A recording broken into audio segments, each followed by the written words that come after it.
JP दलाल ने ठीक कहा, पंडाल छोटा पड़ गया। ये वैज्ञानिक है ना, बोले जी गर्मी बहुत है, इतना बनाए। अरे मैंने कहा ये बाबा जयराम की धरती है, ये राव तुलाराम की धरती है। या आदमी जब घर से चलता है तो निशाने पर चोट मारता है। एक बार राव इंद्रजीत बैठे हैं, केंद्र सरकार के प्रतिनिधि, हमारे लोकप्रिय मुख्यमंत्री नायब सैनी बैठे हैं और अजीज कुलदीप बिश्नोई भी बैठा है। एक बार नरेंद्र मोदी के जोश में धारा 370 ये सैनिक सरदारों का इलाका है, आप सब कह रहे थे अरे हेमराज हमारा सूबेदार का, एक सूबेदार देशराज पाली का सरपंच बैठा है, ये सारे सैनिक सरदार यहां पर बैठे हैं। मनमोहन सिंह जी की सरकार थी, कांग्रेस की सरकार थी, हमारे सैनिकों का सर काट के ले गए थे। एक नरेंद्र भाई मोदी प्रधानमंत्री हुए, घर में घुस के मारा।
आमंत्रित करना चाहूंगी बहन सुधा यादव जी को, वो आए और अपनी बात रखें।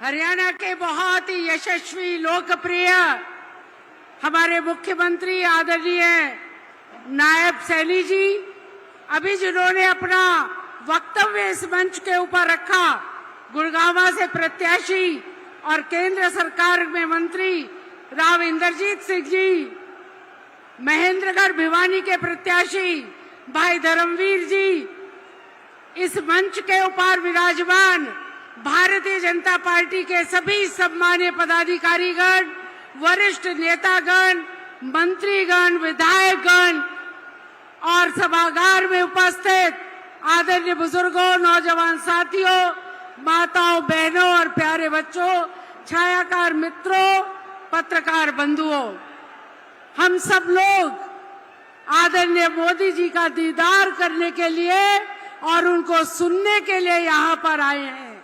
आज चुनाव का आखिरी दिन है, चुनाव प्रचार का आखिरी दिन है और परसों हमारा वोट पड़ने वाला है।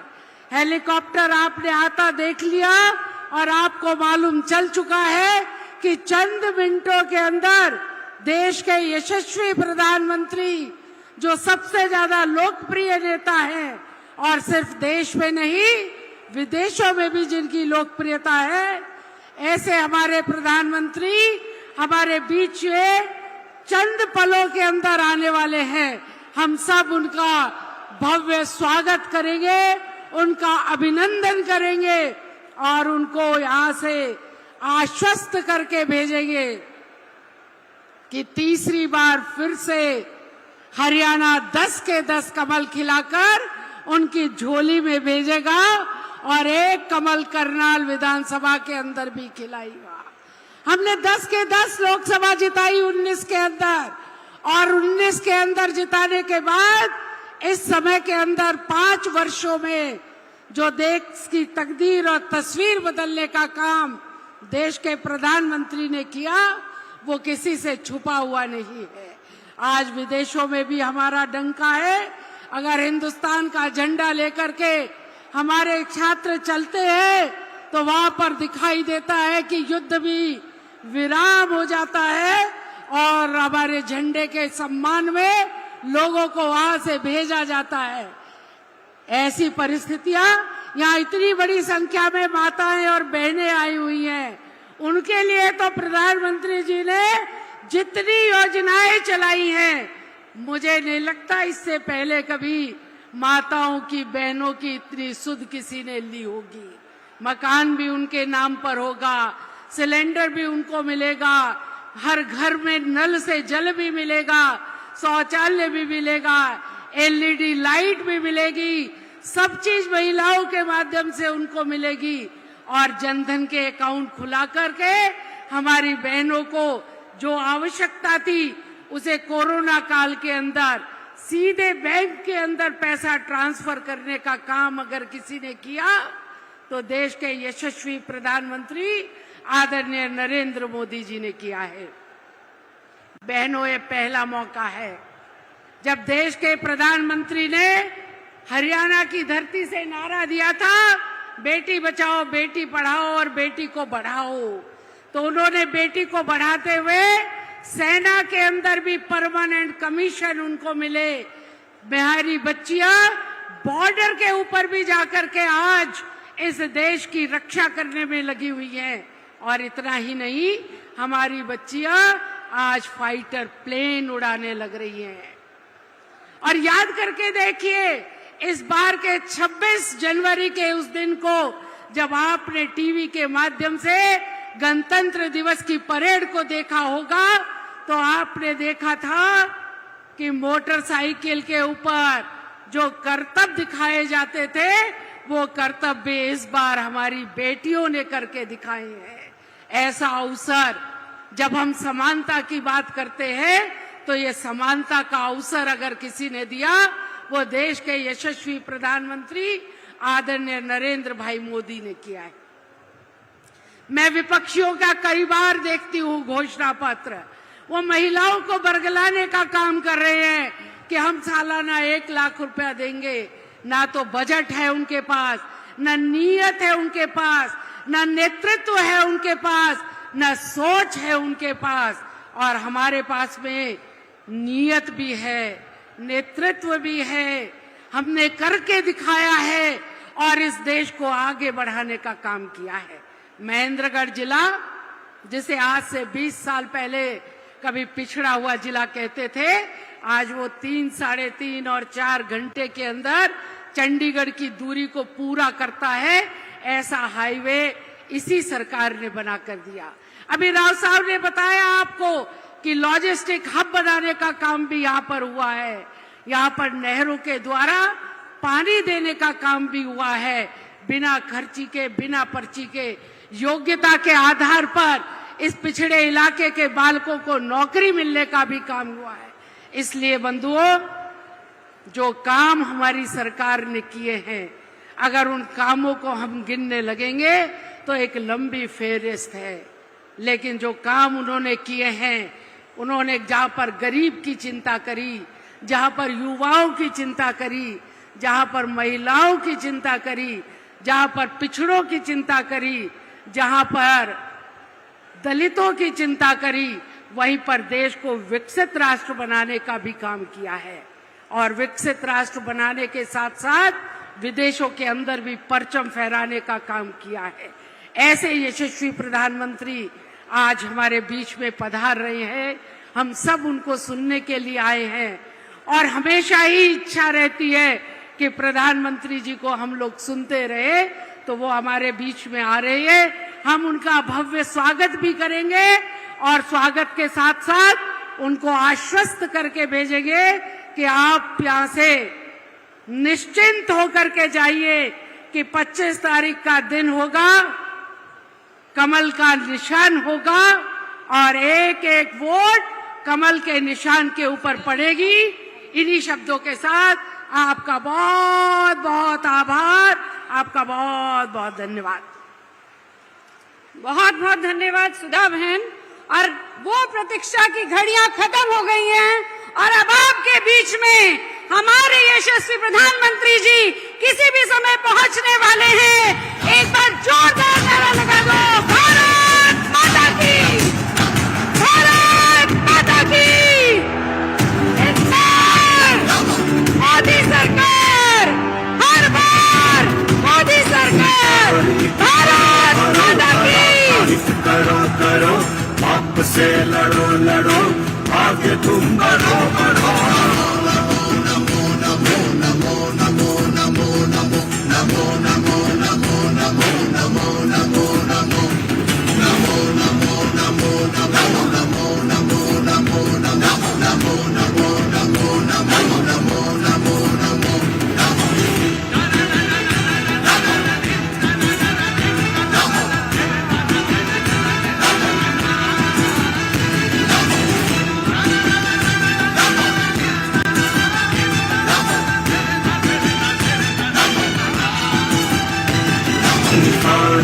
भरो भरो, धरा का हित करो करो, बाप से लड़ो लड़ो, आगे तुम बढ़ो बढ़ो।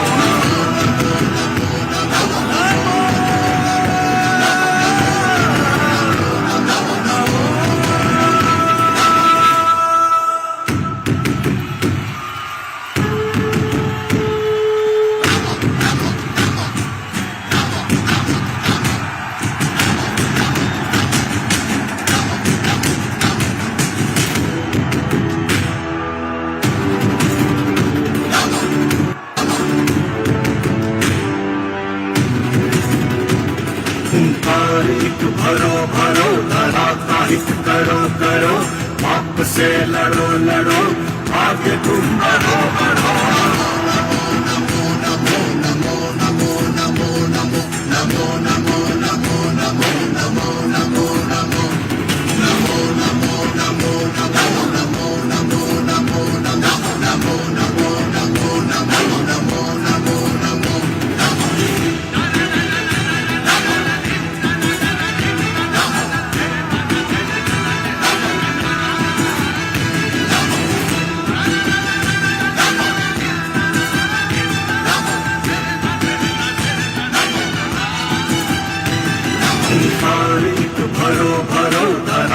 हित करो करो, पाप से लड़ो लड़ो, आगे तुम बढ़ो बढ़ो।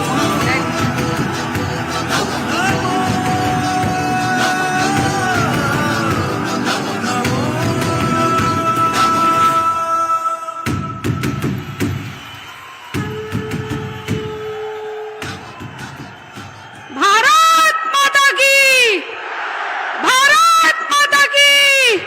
और भारत माता लाल आपके बीच में है। इस महेंद्रगढ़ की धरती से आवाज गुंजा दो, पूरे देश में गूंज जाए, भारत माता की, भारत माता की। फिर एक बार, फिर एक बार, अब की बार, अब की बार। अब मैं अनुरोध करूंगी माननीय मुख्यमंत्री नायब सिंह जी से कि वो पगड़ी पहनाकर माननीय प्रधानमंत्री जी का स्वागत करें। अहिरवल की आन बान शान की पगड़ी पहनाकर माननीय प्रधानमंत्री जी का सम्मान करें और यहाँ पर पहुंचने पर उनका स्वागत करें।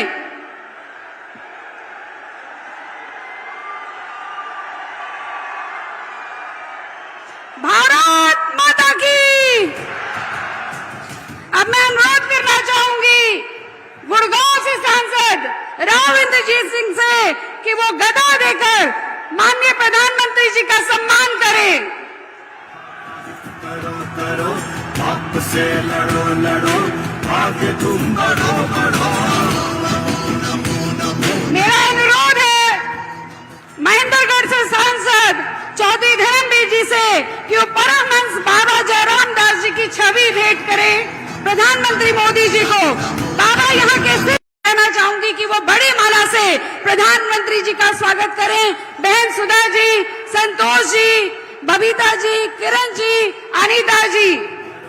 पाप से लड़ो लड़ो, आगे तुम बढ़ो बढ़ो।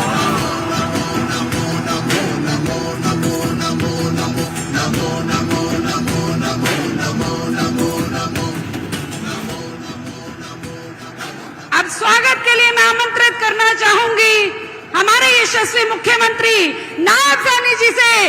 वो एक उदाहरण है जो भाजपा को सभी पार्टियों से अलग करता है। वो उम्मीद की किरण है जो बताती है कि आम कार्यकर्ता भी शीर्ष पद पर जा सकता है।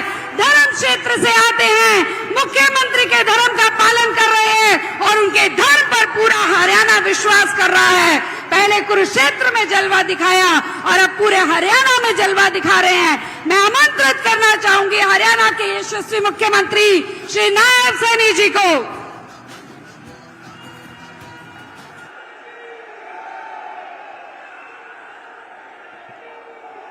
भारत माता के,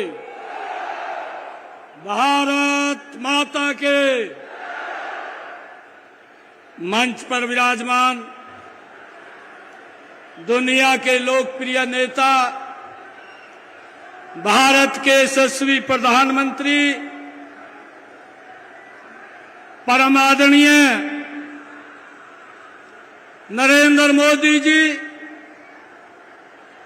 आज हरियाणा की इस गीता और ज्ञान की भूमि पर हरियाणा आने पर आपका हरियाणा की तरफ से बहुत बहुत स्वागत और अभिनंदन करते हैं। आदरणीय प्रधानमंत्री जी, हरियाणा के लोग जब भी आपका कार्यक्रम हरियाणा में बनता है आपकी टकटकी लगा करके प्रतीक्षा करते हैं कि हमारे प्रिय नेता हमारे बीच में कब आने वाले हैं। ये हरियाणा के लोगों का आपके तरफ प्यार है और आपका हरियाणा के लोगों का जो स्नेह है वो स्नेह ये जो जन सैलाब उमड़ा है ये बता रहा है कि हरियाणा के लोग आपको कितना प्यार करते हैं। आपने पिछले 10 वर्षों में जो पूरे देश के साथ साथ हरियाणा को भी एक नई दिशा देने का काम किया है। मुझे ध्यान में है इन 10 वर्षों में हरियाणा में जो रोड्स का इंफ्रास्ट्रक्चर आपने मजबूत किया है, आज हर जिला के अंदर 4 लाइनिंग रोड, आज लोगों के रास्तों को सरल और सुगम करने का काम आपने किया है।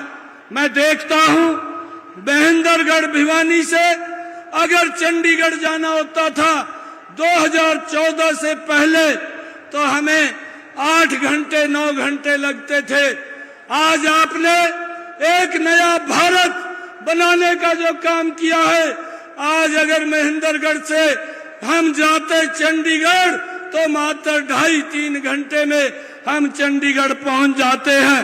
ये आपने हरियाणा को एक ऐसी सौगात जो 152 दिया है, हरियाणा की तस्वीर और तकदीर बदलने का काम आपने किया है।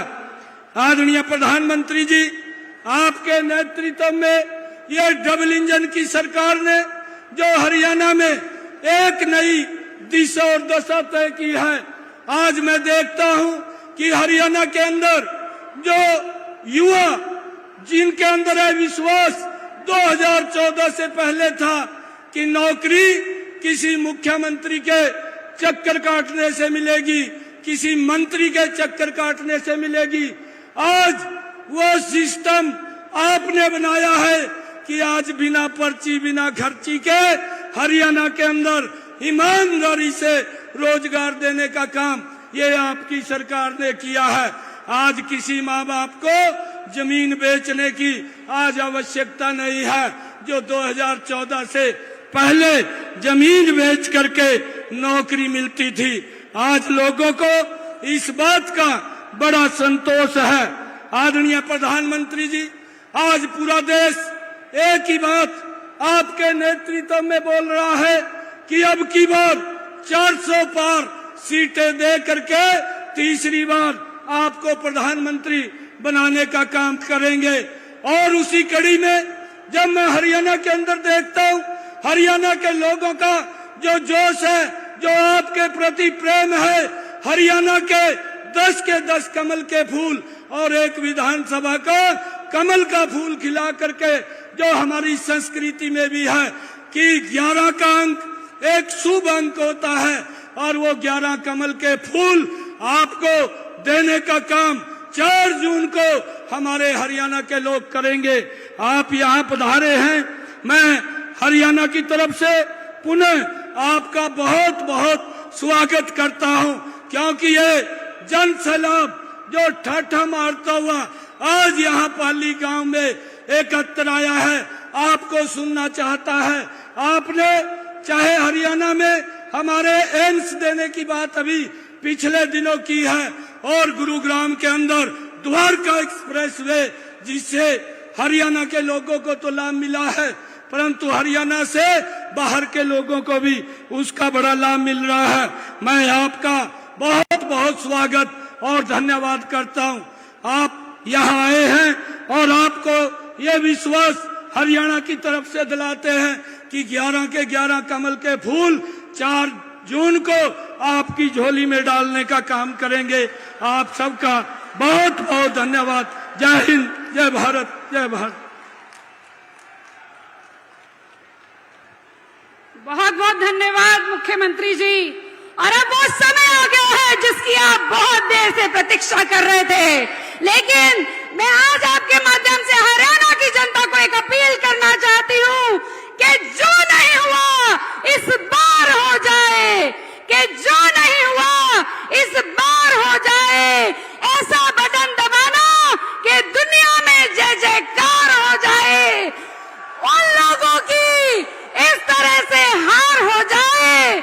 ऐसा बटन दबाना कि अब की बार 400 पार हो जाए।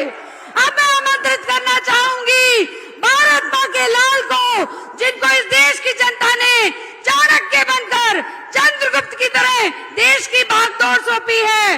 माँ भारती के लाडले, माँ भारती का विश्व में डंका बजाने वाले समूचे भारत की जनता की आशा की किरण, तपस्वी, यशस्वी, ओजस्वी माननीय नरेंद्र मोदी जी से आग्रह करूंगी कि इलाके की जनता आपको सुनने के लिए आतुर है, बेताब है। आप आए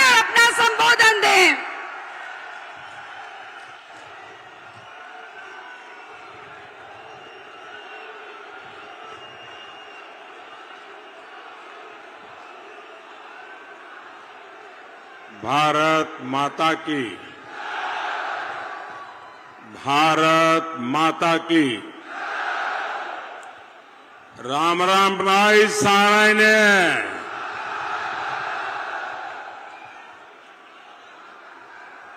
आज बुद्ध पूर्णिमा है।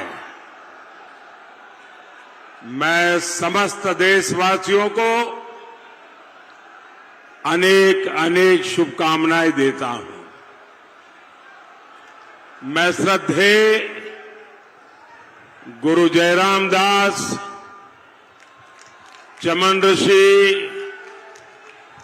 और महान सेनानी राव तुलाराम जी को नमन करता हूं।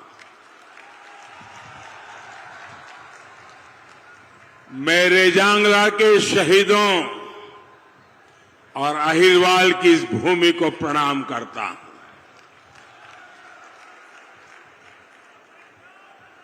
मैं अगर हरियाणा में आऊं तो पुरानी यादें ताजा न हो जाए, ऐसा हो नहीं सकता। यहां भी वहां भी बहुत सारे परिचित चेहरे।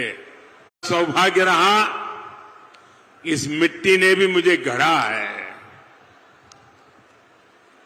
वो 1995 का शायद कालखंड होगा जब मैं प्रभारी के रूप में यहां आया था। लेकिन आमतौर पर प्रभारी आते हैं दौरा करने के लिए, मैं हम मुकाब करने आ गया था। यहीं पर रहता था और उस समय हमारे मनोहर लाल जी संगठन का काम देखते थे। उस समय हमारे रमेश जोशी जी अध्यक्ष हुआ करते थे। तो रमेश जी, मैं, मनोहर लाल जी हरियाणा की खूब खाक छानी थी। मैंने यहां माताओं बहनों के हाथ का खाना भी खूब खाया है। और हमारे नारनौल के सुरजा हलवाई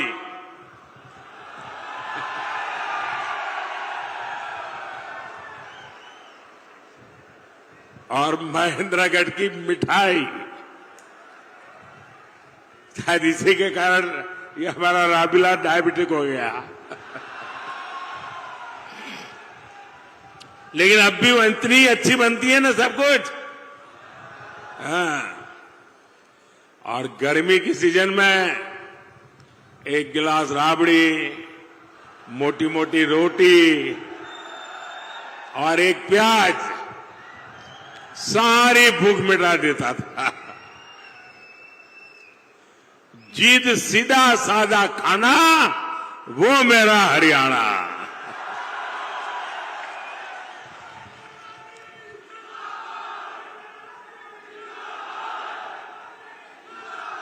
साथियों, हरियाणा के घी मक्खन का जोर आज पूरी दुनिया देख रही है। सारी भारत विरोधी ताकतें लगी रहती हैं, लेकिन मोदी इनके झुकाए नहीं झुकता है। अभी मोदी को आपका कर्ज चुकाने के लिए बहुत काम करना है। हमारे हरियाणा को नई ऊंचाई पर लेकर जाना है और इसके लिए जरूरी है फिर एक बार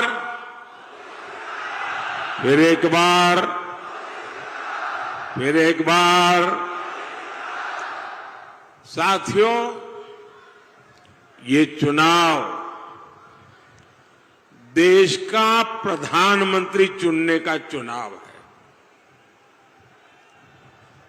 आप प्रधानमंत्री नहीं चुनेंगे, देश का भविष्य भी चुनेंगे। एक और आपका जांचा परखा सेवक मोदी है। और दूसरी ओर कौन है? कोई अता पता ही नहीं है।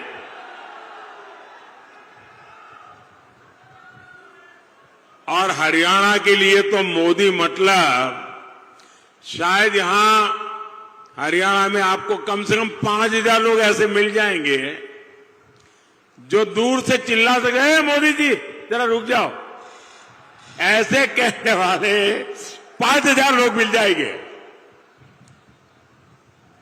यानी हरियाणा के साथ मेरा जो अपनापन रहा है, हरियाणा ने मुझे जो प्यार दिया है, और इसलिए हरियाणा का अधिकार भी मुझ पर बनता है। चलते फिरते मुझे कह सकता है, मोदी जी गलत कर रहे हो, ऐसा मत करो। इतना मेरा आपसे नाता रहा है, और पिछले 10 साल में आपने उस प्यार में कभी कमी नहीं आने दी। इससे बड़ा सौभाग्य क्या हो सकता है साथियों?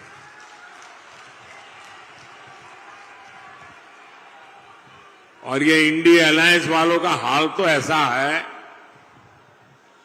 कि गाय ने दूध दिया नहीं, लेकिन घी खाने के लिए इंडिया वालों में झगड़ा शुरू हो गया।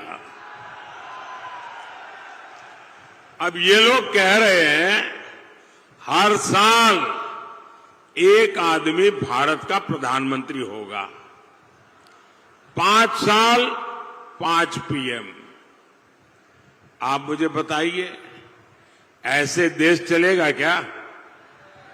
चलेगा क्या?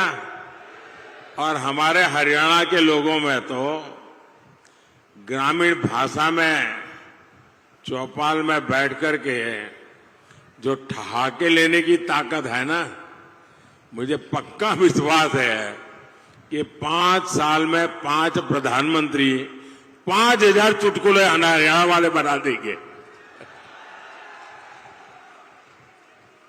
साथियों, ये लोग देश को फिर से गड्ढे में धकेल लेंगे, नहीं तो क्या करेंगे? साथियों, इंडी गठबंधन के लोग ये घोर सांप्रदायिक है, घोर जातिवादी है, घोर परिवारवादी लोग हैं।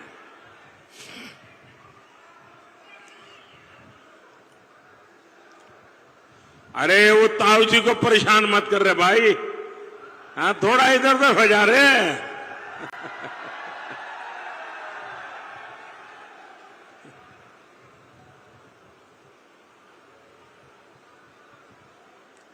देश की जनता इंडी जमात के इरादे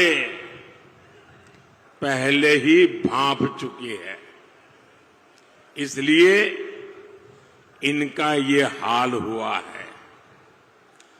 5 चरणों में ही इंडी जमात का ढोल फट गया है। और आपने देखा होगा, तीसरे चरण के बाद इन्होंने रोना धोना शुरू कर दिया। इलेक्शन कमीशन आंकड़े क्यों नहीं देता है, आंकड़े देर से क्यों देता है, इलेक्शन कमीशन ऐसा क्यों करता है, इलेक्शन कमीशन वैसा क्यों करता है। उधर ईवीएम बंद हो गया, उधर ईवीएम चलता नहीं है, उधर ईवीएम का यानी उन्होंने ग्राउंड बनाना शुरू कर दिया है कि पराजय का ठीकरा किसके सर पर फोड़ा जाए। और इसलिए बराबर जम करके इस बार ईवीएम को गालियां दे रहे हैं। हम सब जानते हैं भाई, जिस भूमि में कोई पैदावार न हो, कोई किसान उसमें एक भी बीज डालेगा क्या? जिसमें फसल न हो, ऐसी जमीन पर या ऐसी सीजन में कोई किसान एक भी बीज डालेगा क्या? जब पता है कि इनकी सरकार नहीं बनने वाली तो कोई उधर वोट डालेगा क्या? कोई डालेगा क्या? ये हरियाणा वालों को तो कहने की जरूरत ही नहीं है जी, क्योंकि उनको मालूम है भाई इनकी सरकार 7 जन्म में भी बनने वाली नहीं है। और कांग्रेस को दिया हर वोट बेकार ही होना है।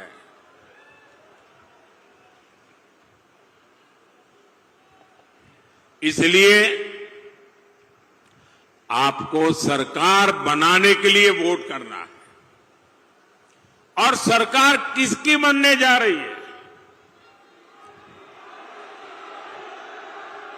किसकी सरकार बनेगी?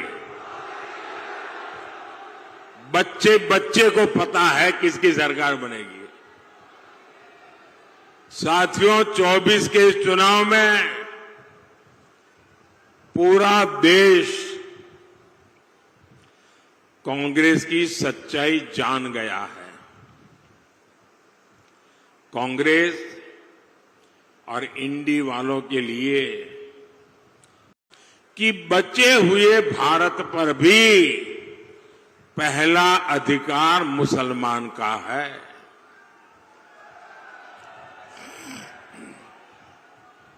इन्होंने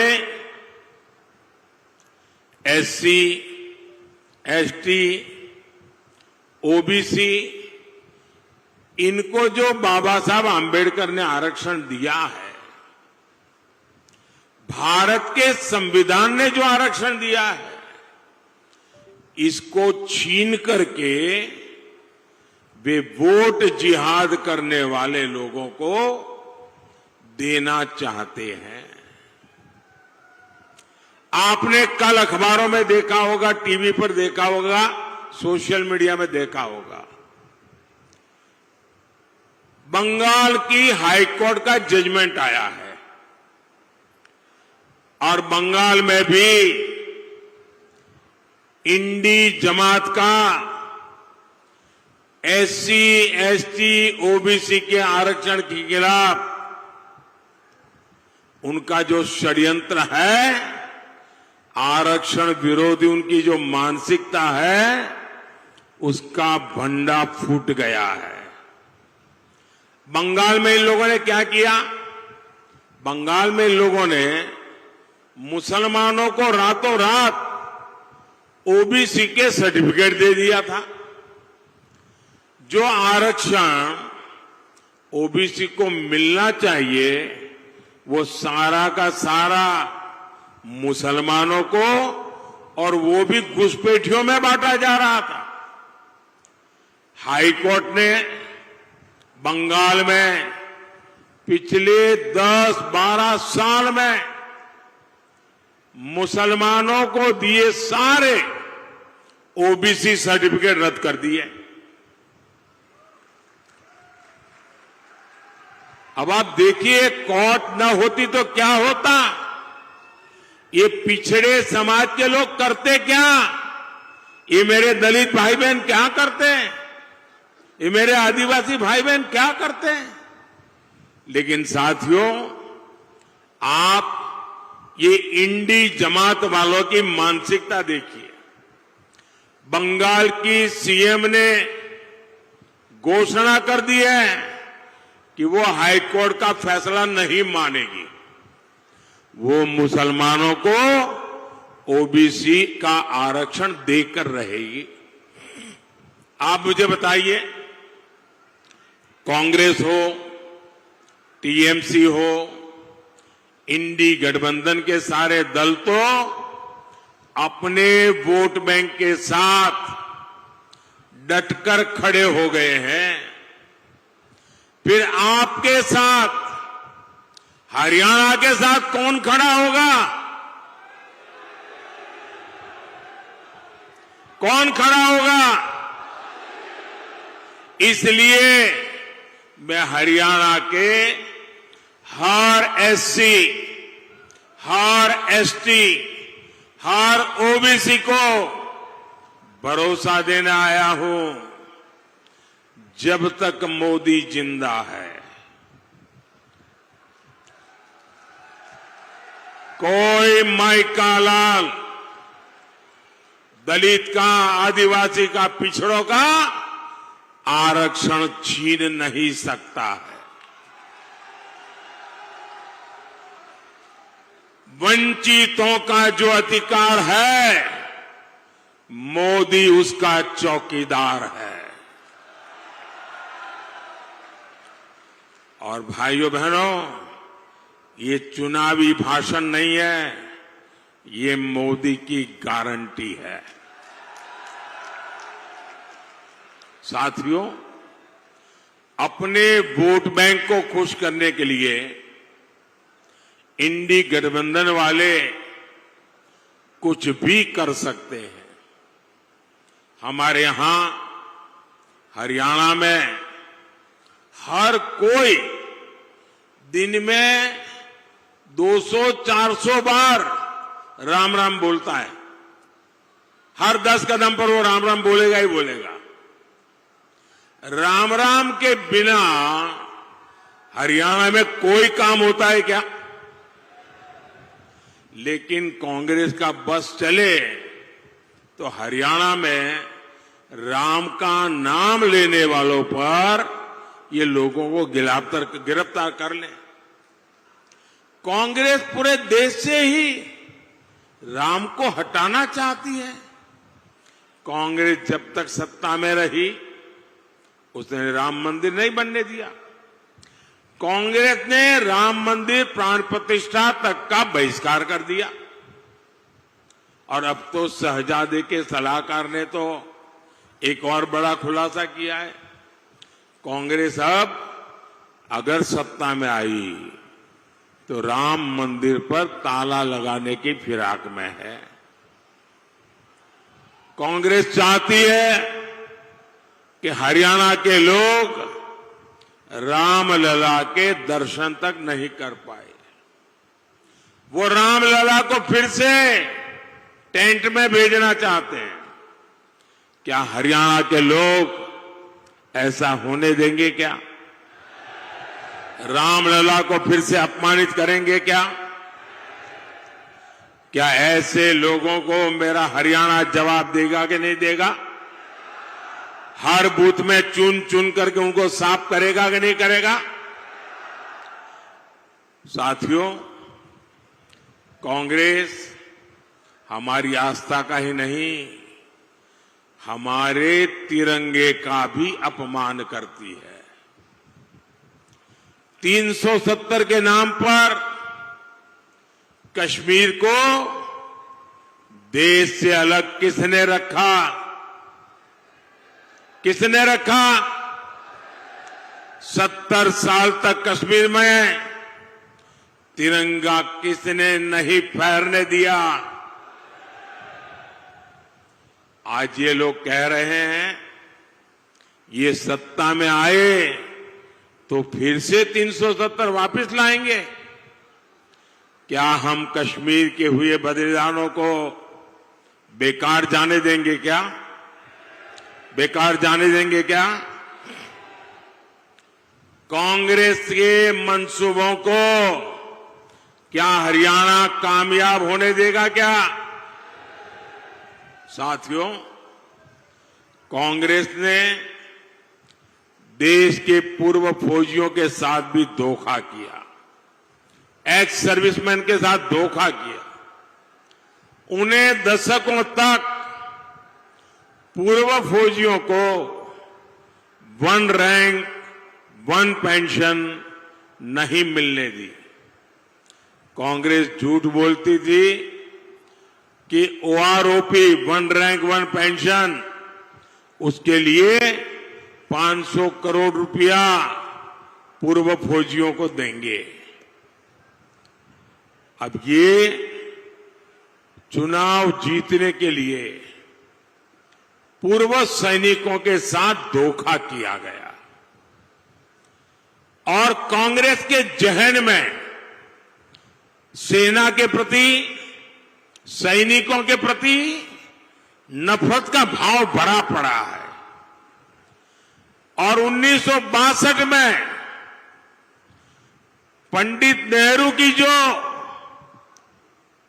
औरा का गुब्बारा जो फूट गया, चाइना के हाथों हमें जो हमारी पिटाई हुई, वो उसके लिए गुनहगार हमारी देश की सेना को मानते हैं। और आज भी वो परिवार उसी मिजाज में हमारी सेना का अपमान करने के मौके ढूंढती रहती है। और उसी बदले की भाव से उसने 500 रुपये ऐसे ही फेंक दिया और कह दिया कि वो आरोपी हो जाएगा। वो आरोपी होने का मतलब क्या होता है, वो मोदी ने आकर के बताया। मोदी ने आकर के जब ओआरओपी लागू किया, 1 रैंक 1 पेंशन लागू किया, उन्होंने 500 रुपया का खेल खेला था, आपकी आंखों में धूल झोंकने का पाप किया था। मोदी ने जब एक्चुअली ओआरओपी लगाया, 1.25 लाख करोड़ रुपया लगा। कितना? अरे जरा बताइए ना, 1.25 लाख करोड़ रुपया। अब कोई मुझे बताए, कहां 500 करोड़ और कहां 1.25 लाख करोड़? ये 1.25 लाख करोड़ रुपया पूर्व सैनिकों के परिवारों के बैंक के खाते में जमा हो चुका है। जब सैनिकों का मान रखने का जज्बा होता है तो काम भी उसी जज्बे से होता है। साथियों, हमारे हरियाणा को भी लूटने में कांग्रेस ने कोई कोर कसर नहीं छोड़ी थी। मैंने तो अपनी आंखों से देखा है कांग्रेस के समय में क्या हाल था हरियाणा का। जो मुख्यमंत्री बनता था वो अपने जिले के बाहर नहीं देखता था। ऐसा कोई क्षेत्र नहीं जिसे लूटने का खुला खेल न चलता हो। आपको याद है ना, नौकरी दिलवाने के नाम पर ये लोग जमीनें बिकवा देते थे। ट्रांसफर पोस्टिंग की तो खुली इंडस्ट्री चलती थी, सड़कें गड्ढों में होती थी, उद्योगों पर संकट आने लगा था। आप कल्पना करिए, अगर कांग्रेस कुछ दिन और रह जाती तो हरियाणा बीते 10 वर्षों में हमने कांग्रेस के पाप धोने में बहुत मेहनत की है। आज हरियाणा में आधुनिक हाईवे और एक्सप्रेसवे बन रहे हैं। अब न दिल्ली दूर है न चंडीगढ़ दूर है। अब नारनौल वाले सुबह चंडीगढ़ से निकलते हैं और जा करके काम पूरा करके शाम को रात घर पहुंच जाते हैं। गुरुग्राम वालों का तो जीवन ही द्वारका एक्सप्रेसवे ने आसान कर दिया है। इसलिए अब इस पूरे एरिया में नए नए उद्योग लग रहे हैं, रोजगार के नए अवसर पैदा हो रहे हैं। भाइयों बहनों, मैं गुरुग्राम के युवाओं से भी कहना चाहता हूं, अगले 5 साल ये देश में एक बड़ी क्रांति का समय होने वाला है। आप देखिए कैसे नए नए सेक्टर्स हमारे नौजवानों का भाग्य बदलने वाले हैं। Semiconductor sector, drone sector, startup sector, food processing sector, green energy sector, green hydrogen hub, pharma hub, अनगिनत। और इनमें इन सब में बहुत से ज्यादा काम मेरे देश के नौजवानों को मिलने वाला है। आपके हर सपने पूरे होंगे, क्योंकि आपका सपना ये मोदी का संकल्प है। साथियों, कांग्रेस के विश्वासघात का भुक्तभोगी तो हरियाणा का किसान भी रहा है। यहां उसने किसान को सिंचाई के पानी तक का इंतजाम नहीं किया। हम नहरों को जोड़कर यहां तक पानी पहुंचा रहे हैं। हमारी सरकार हरियाणा में 14 फसलों को एमएसपी पर खरीद रही है। हमारे भिवानी का किसान बाजरा और किसान का यहां जो बाजरे की खेती है और हमारा यहां का किसान जो बाजरा पैदा करता है, मेरे प्रिय बाजरे में से वो है। और मैं याद है यहां जब भी आया बाजरे की खिचड़ी अवर खाई। और मजा है कि जब बाजरे की खिचड़ी खाओ तो आधी खिचड़ी आधा घी, तब बोले खिचड़ी खाने का मजा होता है। अब मैं गुजराती आदमी इतना खा तो नहीं सकता था, लेकिन उनका प्यार हरियाणा के लोगों का, यहां का बाजरा आज भी वो मुझे याद हमेशा रहता है। लेकिन अब आपके बाजरे के श्री अन्न के प्रचार की जिम्मेदारी खुद मोदी ने ले रखी है। मैंने जितने मिलेट से जितना मोटा अनाज है उसके लिए एक नाम दे दिया है, श्री अन्न। और मैं दुनिया भर में उसका एम्बेसडर बन गया हूं, उसका सेल्समैन बन गया हूं। आपने देखा होगा हमारे देश में G20 की समिट हुई। दुनिया भर के बड़े बड़े नेता यहां आए थे। दुनिया की सबसे बड़ी ताकत जिसको कहें वो सब G20 में थी। और मोदी ने उनको क्या खिलाया? मोदी ने उनको बाजरा खिलाया। और बड़े बड़े नेताओं को मैंने कहा ये सुपर फूड है। और उसका एक परिणाम ही आया कि मुझे भी अमेरिका बुलाया था, व्हाइट हाउस में भोजन था।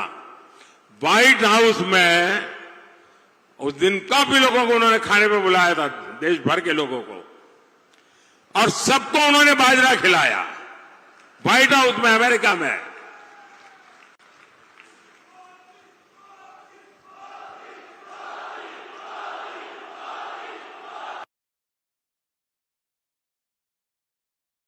साथियों, इससे क्या मोदी का प्रचार हुआ क्या?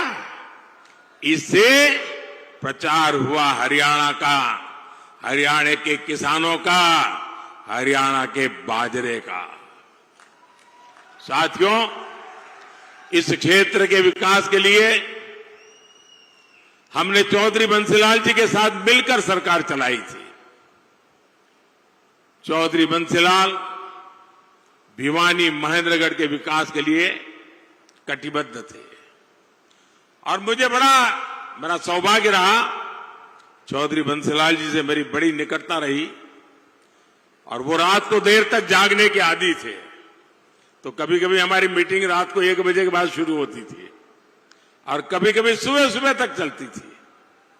उनके पास अनुभव की इतनी बातें हुआ करती थी। और मैं देखता था कि जब भी बातों में स्वामी दयानंद सरस्वती जी की बात आती थी, ऐसी एक मीटिंग नहीं होगी कि स्वामी दयानंद सरस्वती की बात निकली हो और चौधरी बंसीलाल जी के आंखों से आंसू न टपके हो। और वो मुझे इतना प्यार करते थे, क्योंकि जब मैं गुजरात का था, दयानंद सरस्वती जी का जन्म गुजरात में हुआ था, तो एक नाता ऐसा बन गया था। और गवर्नेंस की दुनिया में भी साथ साथ काम किया, बरसों तक साथ में काम किया। साथियों, लेकिन ये जो महापुरुष है, उन सब से प्रेरणा लेते हुए आज मेरी भी गारंटी है कि हरियाणा का विकास हम रुकने नहीं देंगे। लेकिन इसके लिए 25 मई को भिवानी और महेंद्रगढ़ से चौधरी धर्मवीर सिंह जी और गुरुग्राम से राव इंद्रजीत सिंह जी, मेरे इन दोनों साथियों को भारी बहुमत से विजयी बनाइए और आप जब उनको कमल के निशान पर वोट देंगे ना, वो वोट सीधा सीधा मोदी के खाते में जाएगा। तो आप पुराने सारे रिकॉर्ड तोड़ेंगे, मतदान ज्यादा से ज्यादा कराएंगे, हर पोलिंग बूथ में विजय प्राप्त करेंगे। अच्छा, मेरा एक काम है, करेंगे आप लोग? अरे क्या कमाल है भाई, ठंडे हो गए एकदम। मेरा पर्सनल काम है, करेंगे? अरे मैं भी तो हरियाणा वाला हूं यार, बोलो ना। मेरा एक काम करेंगे, यहां से जाने के बाद ज्यादा से ज्यादा परिवारों में जाना, ज्यादा से ज्यादा घरों में जाना और हर परिवार के लोगों को बिठा करके कहना कि अपने मोदी जी आए थे, मोदी जी ने आपको राम राम कहा है, मेरा राम राम पहुंचा दीजिए। मेरा राम राम पहुंचा तो मुझे तसल्ली हो जाएगी, मुझे लगेगा कि चलो भाई इन सब के मुझे आशीर्वाद मिल जाएंगे। तो आप करेंगे, मेरा राम राम पहुंचाएंगे, हर परिवार में, हर घर में पहुंचाएंगे। बोलिए भारत माता की, भारत माता की, भारत माता की। बहुत बहुत धन्यवाद। बहुत बहुत धन्यवाद माननीय प्रधानमंत्री जी। आज पूरे हरियाणा से आवाज आ रही है कि 11 के 11 कमल खिलाकर आपकी झोली में डालने का काम करेंगे। जय श्री राम। भरो भरो धरा हित करो करो, पाप से लड़ो लड़ो, आगे तुम बढ़ो बढ़ो।